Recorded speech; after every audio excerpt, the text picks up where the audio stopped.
للعالمين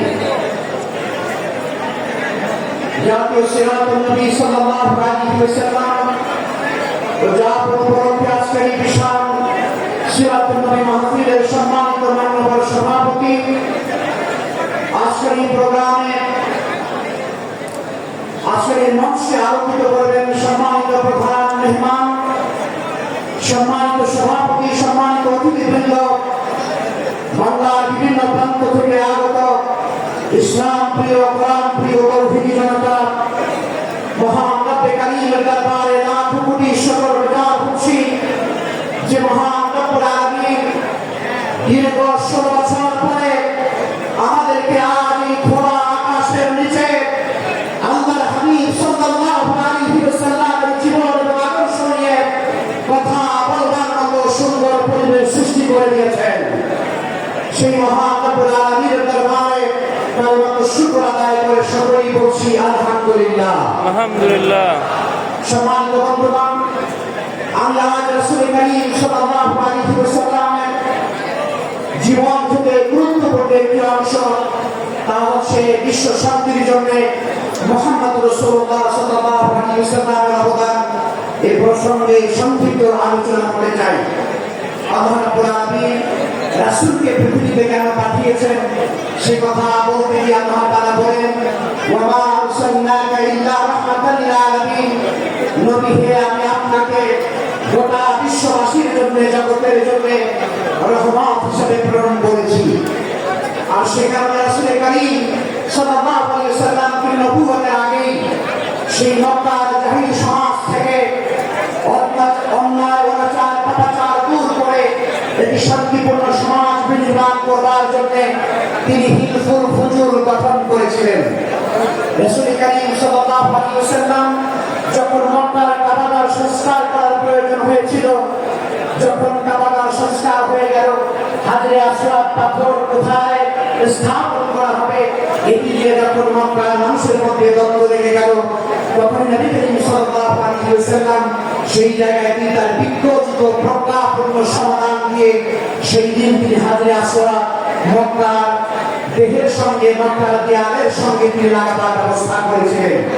রাসূল কারীম সাল্লাল্লাহু আলাইহি ওয়াসাল্লাম যখন নবুয়ত পেলেন, নবুয়ত পাওয়ার পরে তিনি মক্কা থেকে যাবতীয় অনাচার, পাপাচার দূর করবার জন্য একের পর এক তিনি সিদ্ধান্ত গ্রহণ করেছেন। সম্মানিত বন্ধুগণ, দীর্ঘ 13টি বছর রাসূল সাল্লাল্লাহু আলাইহি ওয়াসাল্লাম মক্কায় যেমন শান্তি প্রতিষ্ঠার জন্য কাজ করেছেন, এরপর যখন মক্কা থেকে মদিনা হিজরত করেছেন, মদিনা যাওয়ার পরে মদিনার ইহুদিদের মধ্যে, খ্রিস্টানদের মধ্যে, মুসলিমদের মধ্যে বা মুসলমানদের মধ্যে একটি শান্তিপূর্ণ সমাজ এবং রাষ্ট্র নির্মাণ করবার জন্য তিনি মদিনার সনদ তিনি প্রণয়ন করেছেন। রাসূল কারীম সাল্লাল্লাহু আলাইহি ওয়াসাল্লাম জীবনের শেষের দিকে এসে বিদায় হজের আগেই তিনি 6ষ্ঠ হিজরিতে মক্কার সেই কুরাইশদের সঙ্গে তার ঐতিহাসিক হুদায়বিয়ার সন্ধি তিনি স্থাপন করেছেন। শুধু তাই নয়, 8ম হিজরিতে রাসূল কারীম সাল্লাল্লাহু আলাইহি ওয়াসাল্লাম মক্কা বিজয় করেছেন রক্তপাতহীন। তিনি মক্কার মানুষদেরকে ক্ষমা করার ঘোষণা করেছিলেন। আজ আমাদের এই বাংলাদেশে যারা আমাদের প্রধান মুরব্বী এই ক্ষমার ঘোষণার কথা নিয়ে যারা সমালোচনা করে, তাদেরকে বলতে চাই 8ম হিজরিতে আমার নবী মক্কাবাসীদের সাধারণ ক্ষমা ঘোষণা করে দিলেন, বিদ্যা করে হবে। সুতরাং কথা বলার আগে, মন্তব্য করার আগে চিন্তা করা উচিত। কিন্তু এ কথার অর্থ এই নয় যারা ফৌজদারি অপরাধে দণ্ডকে যারা অভিযুক্ত হয়েছে তাদের শাস্তি অবশ্যই হতে হবে, ঠিক না? বন্ধুগণ, রাসূল কারীম সাল্লাল্লাহু আলাইহি ওয়াসাল্লাম ঐতিহাসিক বিদায় হজের ময়দানে আজ থেকে 1000 বছর আগে প্রায় 16 লক্ষ মানুষের সামনে আল্লাহর হাবিব সাল্লাল্লাহু আলাইহি ওয়াসাল্লাম বলেছিলেন, ইন্না দিমাআকুম ওয়া আমওয়ালাকুম ওয়া আরাদাকুম হারামুন আলাইকুম কা হুরমাতি ইয়াউমিকুম হাদা ফি শাহরিকুম হাদা ফি বালাদিকুম হাদা। নবীজি বলেন, জেনে রাখো উপস্থিত জনমণ্ডলী, তোমাদের একের উপরে অপরে সম্পদ, আত্মসম্মান, মান, মর্যাদা এবং রক্তকে সারা জীবনের জন্য হারাম করে দেওয়া হলো। সুতরাং তোমরা কেউ তার রক্তপাত করবে না। যেমনি ভাবে আজকে এই মক্কার শহরটা পবিত্র, এই মাসটা পবিত্র, এই জায়গাটা পবিত্র। সম্মানিত বন্ধুগণ, রাসূল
মুসলিম ঘর বাকি থাকবে না, একটি মাটির ঘর বাকি থাকবে না যেখানে আমরা ইসলামের বাণী পৌঁছাবে না।